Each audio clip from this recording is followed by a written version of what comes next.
មកមកសាកកាហ្វេរសជាតិនេះខ្ញុំអត់ដែរសាកអីចឹងអានេះខ្ញុំទិញលើកទី1ណានៅ Bin Embassy ហើយមកឈុតគេហ្នឹងគេមានកាហ្វេគេមាននំឲ្យទៀតអានេះនំ cookie គេហ្នឹងហើយនឹងកាហ្វេមួយកែវហើយក្របកាហ្វេគេហ្នឹងគេឈ្មោះគេហ្នឹងឈ្មោះ Rosso ក្របកាហ្វេហ្នឹងហើយខ្ញុំឲ្យគេធ្វើជា ice cappuccino សាយធំអ្នកអត់ស្គាល់ចាំមើលចង់ដឹងរសជាតិគេមិន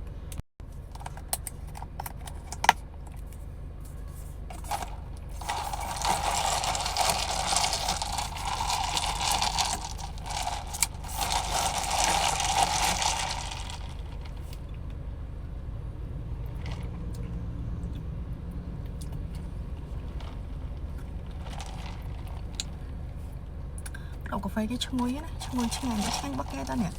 អារ៉ូសូហ្នឹងគេប្រាប់ថាហ្នឹងរឿងធ្ងន់កាហ្វេរឿងធ្ងន់អញ្ចឹងគេមានស្រាលល្មមធ្ងន់ហើយគេមានឈ្មោះគេខុសគ្នាអញ្ចឹងឲ្យខ្ញុំសាកធ្ងន់ទៅរ៉ូសូហ្នឹងខ្ញុំចង់ដឹងមិនតាឥឡូវ yes good